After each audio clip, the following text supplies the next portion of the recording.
How safe is your investment in shares in case a stockbroker collapses or goes under? And by the way, this is something not new. It has happened in the past. For those people who are millennials or Gen X, you can remember wakati wa Kibaki, we had some brokers like Genye, we had Nyaga stockbrokers, and they are no longer in operation. So what happened to those people who are using them as their stockbroker? For many new investors in Nairobi Security Exchange, this is one of the biggest fear, and I've seen it in my inbox. Because, after all, your broker is the one buying and selling shares on your behalf. So what really happens to your money and shares if that broker lands into financial troubles or goes under? The good news is that the capital markets are structured with several layers of protection designed to safeguard your investment. By the way, investing in NSE, it's even more safer than holding cash because of the many layers of security. One of the most important things every investor should understand is that a broker is mainly a facilitator. He's not the actual owner of your shares. He just facilitates you to buy and sell shares. So when you buy shares, especially if you have a CDS account, I'm not talking about ZD Trader. If you have a CDS account, when you buy shares on NSE, your investment, whatever shares that you have bought, they are recorded electronically in your CDS account, which is under the Central Depository and Settlement Corporation. That is another body. And what does that mean? It means that your shares are usually held in your name. If your name is Wajiko Kenywa, your shares under CDS system, CDSC system, they are there under Wajiko Kenywa, own Kengen, 1,000, BAT, 10,000. They are all there. Not inside the broker's personal account. Though you see them under the broker's personal account once you go to the portfolio. So, but they are held under the CDSC system. And also the other day I talked about the share registrar. Anytime you call the share registrar, whether it's image registrar or the other registrar who is a bit, I can't remember his name. You ask them, oh, my name is Wajiko Kenywa. This is my ID number. What shares do I hold? Atakwambia zote. Plus even your email. They are the ones who keep records. So, and this is very important. Because if a broker faces financial difficulties and shut down, like it has happened in the past, your shares do not automatically disappear. It means, in many cases, it means you can simply transfer your CDS account from that broker who has gone under to another broker, and you continue investing. And that's why it's always good to choose the right broker. Don't go for lower fees or flashy mobile app. You need to check so many things. Yes, fees is one of them, also customer care. In fact, me, I look at customer care. Fees not much. It's more of customer care.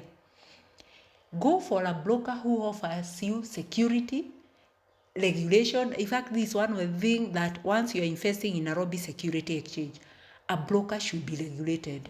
Go, usikuwe na uzembe ama listeners. Go under the Capital Market Authority. Check the license number of any broker that you are investing in. So the broker should be licensed and regulated by the Capital Market Authority. And the CMA is the Kenya official regulator, and is responsible for overseeing brokers, also protecting investors like you and me, ensuring that there is market discipline. Using an unlicensed broker, and at this stage, I don't think you can go for any unlicensed broker. And they are scammers, they'll scam you. It will expose investors to unnecessary risk. Another key factor you need to consider, a personal CDS account is very important, because your CDS account, it acts like the official storage for your shares, and without it you have limited visibility and protection over your investment. So anytime that you are approaching any broker or you are investing, There are things that you need to look at. You look at the broker's reputation and financial stability. You don't want to hear that your broker has gone under and now you are under the process of transferring your shares. Customer support, that is key for me. Then there is the ease of deposit and withdraw. You should be able to deposit money and withdraw anytime. And the reliability of the trading platform. Kuna zile zingine ukiingia they are down, you cannot even invest or you cannot trade. And then transparency in fees and charges. Yeah, look at those, are they transparent ama kuna other hidden charges? And the speed of trade execution. Also, there are some brokers. This one day that I was having one-on-one, and I'm not going to mention the broker, but that broker keep their investors up to date. Any news, they are just flashing it on their trading platform. That is very important. That is what we call research and education support.